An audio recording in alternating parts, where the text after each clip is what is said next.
लोग ये हेलो दोस्तों, आपका स्वागत है स्कॉलर अलाइट में। जो लोग ये वीडियो पहली बार देख रहे हैं तो इनसे रिक्वेस्ट है कि आप हमारे चैनल को सब्सक्राइब कर लीजिए ताकि जो भी वीडियोस मैं अपलोड करूंगा आपको नोटिफिकेशन के माध्यम से पता चलता रहे। चलिए स्टार्ट करते हैं।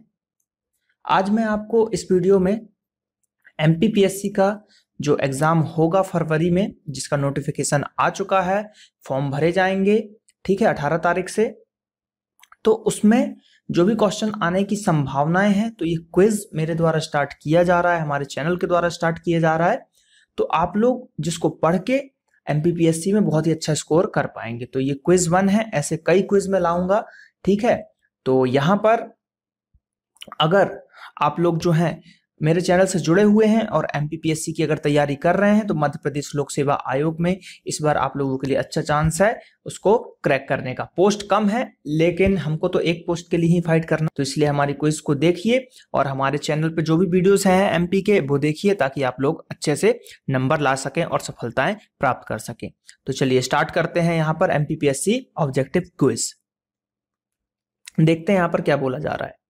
तो देखिए यहाँ पर जो है हमारे पास क्वेश्चंस है। पहला क्वेश्चन है कि पृथ्वीराज चौहान को मोहम्मद गौरी ने किस युद्ध में हराया। देखिए जो पृथ्वीराज चौहान था और मोहम्मद गौरी था, इन दोनों के बीच में जो है युद्ध हुए। तो कौन सा युद्ध हुआ? सबसे पहले तो हुआ तराइन का युद्ध। कौन सा हुआ? तराइन का युद्ध हुआ। ये देखिए जैसे तराइन का युद्ध है, ठीक। तो ये जब तराइन का युद्ध था ये फर्स्ट युद्ध था, और अगर इस तराइन की बात करें तो ये सेकेंड युद्ध था। और चंदावर का और रणथंबोर का आंसर है तराइन का युद्ध, यानी कि आंसर या तो फर्स्ट वाला है या सेकंड वाला है।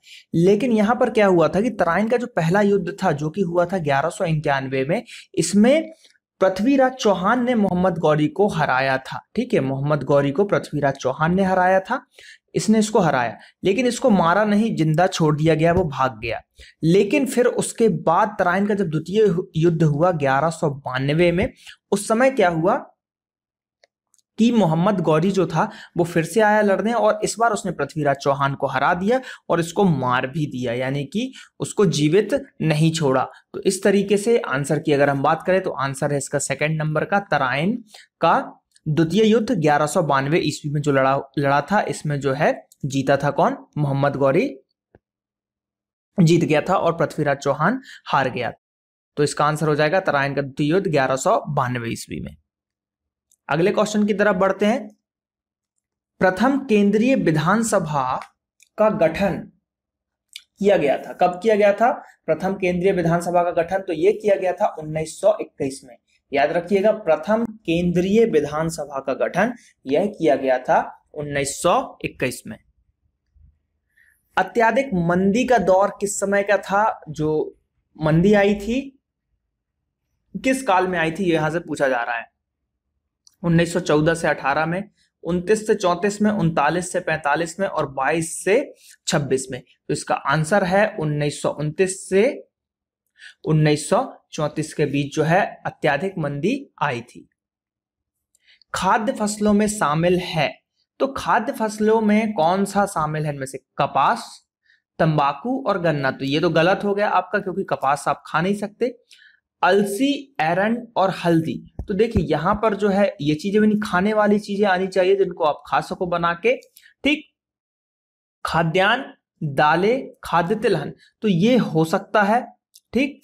जूट, कपास और मिर्च। मिर्च आप खा सकते हो लेकिन जूट और कपास को हम नहीं खाते। इसका आंसर होगा खाद्यान्न, दालें, खाद्य, तिलहन। और तिलहन की बात करें तो तिलहन और दाल जो है इनमें फर्स्ट रैंक अगर इंडिया में बात करें तो एमपी है, ठीक। एमपी जो है फर्स्ट रैंक पे है। और सोयाबीन सबसे ज्यादा होता है एमपी में। सोयाबीन सबसे ज्यादा होता है किसमें?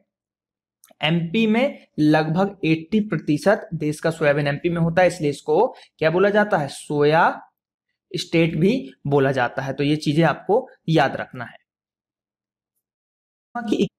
निम्नलिखित में से कौन सी एक ऊष्मा की इकाई नहीं है? ठीक है, ऊष्मा की इकाई नहीं है, आपको देखना है। क्वेश्चन देखिए पूछ रहा है नहीं है। कैलोरी है ऊष्मा का इकाई, कैलोरी किलो ये भी है, किलो जूल ये भी है, लेकिन वॉट नहीं है। वॉट जो है ऊष्मा की इकाई नहीं होती। तो आज का आपका पहला क्वेश्चन है कि ऊष्मा की इकाई जो वॉट नहीं है, तो वॉट किसकी इकाई है?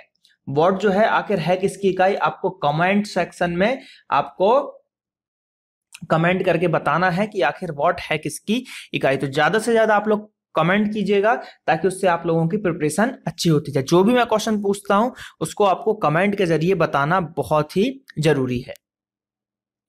कुचिपुड़ी, कुचिपुड़ी किस राज्य की नृत्य शैली है? तो कुचिपुड़ी ऑप्शन है हमारे पास केरल, आंध्र प्रदेश, तमिलनाडु और कर्नाटक। तो कुचिपुड़ी जो है आपकी आंध्र प्रदेश की नृत्य शैली के अंतर्गत आती है। कुचिपुड़ी किसकी हो गई? आंध्र प्रदेश की नृत्य शैली। अंतरराष्ट्रीय महिला दिवस कब मनाया जाता है? तो अंतरराष्ट्रीय महिला दिवस, ये क्वेश्चन का आंसर मैं नहीं बताऊंगा, ये आप लोगों के लिए आज का क्वेश्चन है कि अंतरराष्ट्रीय महिला दिवस कब मनाया जाता है। ये आपको बताना है कि 5 मार्च को या 8 मार्च को या 10 मार्च को या 12 मार्च को। ये आज का सेकेंड क्वेश्चन है जो मैंने आप लोगों से पूछा है, तो इसका आपको कमेंट करना है। लिच्छवी, लिच्छवी दोहित्र किसे कहते हैं? लिच्छवी दोहित्र किसे कहते हैं? चंद्रगुप्त फर्स्ट को, स्कंदगुप्त को, कुमारगुप्त को या समुद्रगुप्त को? तो समुद्रगुप्त को बोला जाता है लिच्छवी दोहित्र। और समुद्रगुप्त को कवि महाराज भी बोला जाता है और ये बीणा बजाते थे। कभी कभी क्वेश्चन आता है आखिर ये क्या बजाते थे, तो ये जो है बीणा बजाते थे। ये आपको याद रखना है कि ये बीणा भी बजाते थे। इनकी एक सिक्का मिला था जिसपे समुद्रगुप्त जो है बीणा बजाते हुए पोजीशन में बैठे हुए हैं। तो इसका आंसर हो जाएगा समुद्रगुप्त। लिच्छवी दोहित्र किसे कहते हैं? समुद्रगुप्त को लिच्छवी दोहित्र भी कहते हैं। निम्नलिखित में से कौन सी सदिश राशि है? ठीक है, कौन सी सदिश राशि है? समय, चाल, विस्थापन या दूरी? तो इसका आंसर है विस्थापन। विस्थापन जो है सदिश राशि के अंतर्गत आती है। तो आपको याद रखना है विस्थापन एक सदिश राशि है।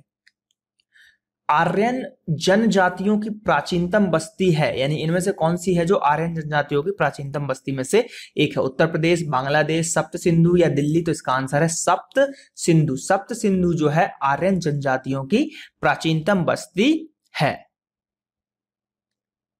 अगला क्वेश्चन, भारत में कितने मौलिक अधिकार दिए गए थे?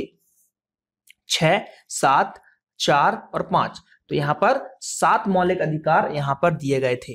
तो देखिए 7 दिए गए थे शुरू में, बीच में क्या हुआ था कि जो संपत्ति का अधिकार था उसको हटा दिया गया था, उसको क्या बना दिया गया था? जो संपत्ति का अधिकार था उसको फिर कानूनी अधिकार बना दिया। ठीक है, कानूनी अधिकार बना दिया गया। तो बचे कितने? 6। और ये सब चीजें जो है हम डिटेल में डिस्कस करेंगे जब हम संविधान पढ़ेंगे। तो जल्द ही संविधान या इंडियन पॉलिटी के डिटेल वीडियो की जो कि आप लोगों की डिमांड है, तो डिटेल वीडियो जल्द ही स्टार्ट करने वाला हूं मैं, और उसमें मैं पूरा डिटेल में आपको भारतीय संविधान को समझाने की कोशिश करूंगा, जो कि आपके एमपीपीएससी और सभी अन्य एग्जामों के लिए बहुत ही इंपॉर्टेंट रहेंगे। तो कुछ दिनों में 3 या 4 दिन के अंतर्गत उसको जो है मैं स्टार्ट करने वाला हूं उस सीरीज को, तो वो उसका नोटिफिकेशन आप लोगों को मिल जाएगा। चैनल को सब्सक्राइब कर लीजिए। नेक्स्ट क्वेश्चन, ग्राम राज्य के माध्यम से राम राज्य के बारे में किसने कहा था? ठीक है, ग्राम राज्य के माध्यम से राम राज्य के बारे में किसने कहा था? महात्मा गांधी, विनोबा भावे, जयप्रकाश नारायण, जवाहरलाल नेहरू। तो यह महात्मा गांधी ने कहा था ग्राम राज्य। ठीक है, पाश्चुरीकरण है, इसको पाश्चुरीकरण हम पढ़ेंगे। ठीक है, पाश्चुरीकरण संबंधित है किससे? दूध के निर्जमीकरण से, दूध के निर्जलीकरण से, दूध के किण्वन से और दूध के आसवन से। देखिए निर्जलीकरण यानी कि जिसमें पानी हटाना है, निर्जमीकरण है मतलब जमने से रोकने के लिए। तो इसका आंसर यही वाला है आपका। पाश्चुरीकरण जो है दूध के निर्जमीकरण से रिलेटेड है। किससे रिलेटेड है? दूध के निर्जमीकरण से। अजमेर में 2.5 दिन का झोपड़ा किसने बनवाया था? बात करते हैं अजमेर में, तो 2.5 दिन का झोपड़ा अलाउद्दीन खिलजी, कुतुबुद्दीन ऐबक, बलबन ऐबक ने। किसने बनवाया था? कुतुबुद्दीन ऐबक ने।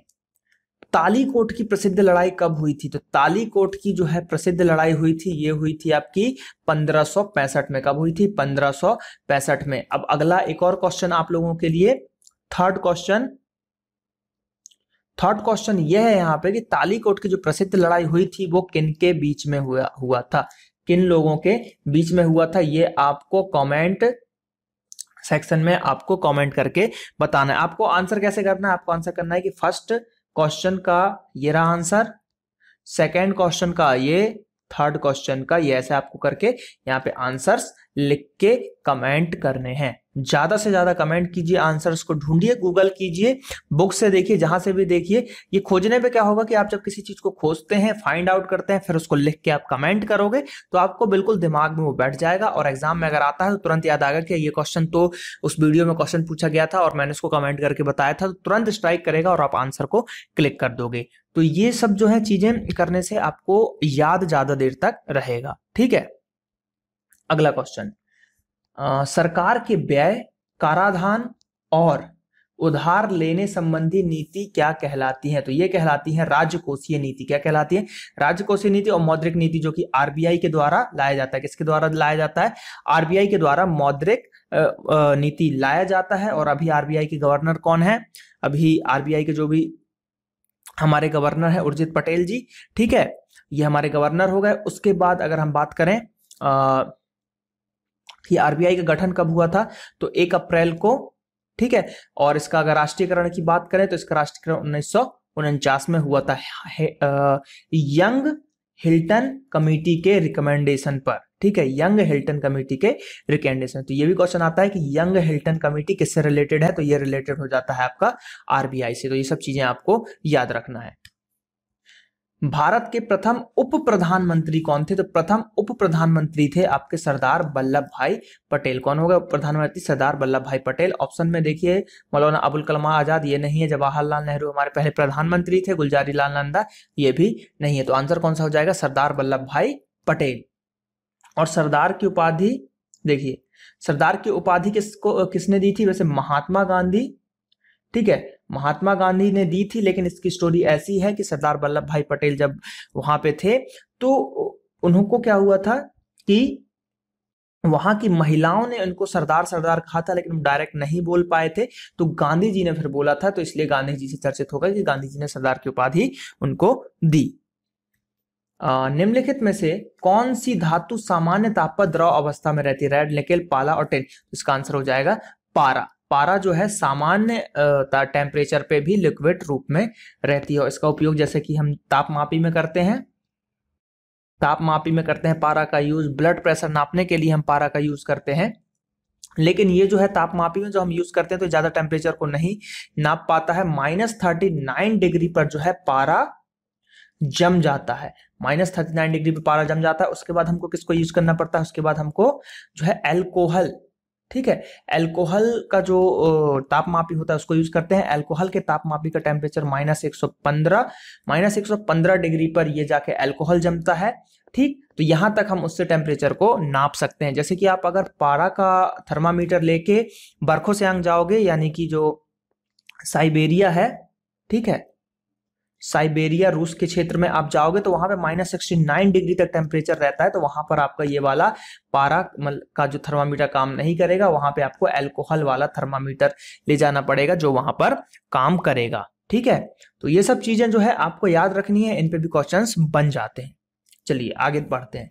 निम्न में से किसे अंग्रेजों के विरुद्ध 1857 में संघर्ष में भाग नहीं लिया था? यानी कि जो 1857 की क्रांति हुई थी उसमें किसने भाग नहीं लिया था? देखिए, हिस्ट्री के सेक्शन में आप जाइए, हमारे चैनल में हिस्ट्री की प्लेलिस्ट में जाइए, वहां पे आप 1857 का वीडियो देख सकते हैं जिसमें मैंने पूरा डिटेल से 1857 की क्रांति को समझाया है। तो यहां पर पूछा गया किसने इसमें भाग नहीं लिया था, तो देखिए तात्या टोपे ने भाग लिया था, रानी लक्ष्मीबाई ने तो लिया ही था, झांसी की रानी लक्ष्मीबाई। उसके बाद चाहिए और नाना साहब इन्होंने लिया था। नहीं लिया था भाग तो वो था टीपू सुल्तान ने इसमें भाग नहीं लिया था। भारतीय संसद के अपर हाउस को किस नाम से जाना जाता है? तो वो जाना जाता है राज्यसभा को। किसको जाना जाता है? राज्यसभा को हम अपर हाउस के नाम से जानते हैं। और लोकसभा को किस नाम से जानते हैं? तो लोकसभा को हम जानते हैं किसके नाम से? लोअर हाउस के नाम से। ठीक है, राज्यसभा का जो अध्यक्ष होता है कौन होता है? उपराष्ट्रपति होता है। उपराष्ट्रपति होता है।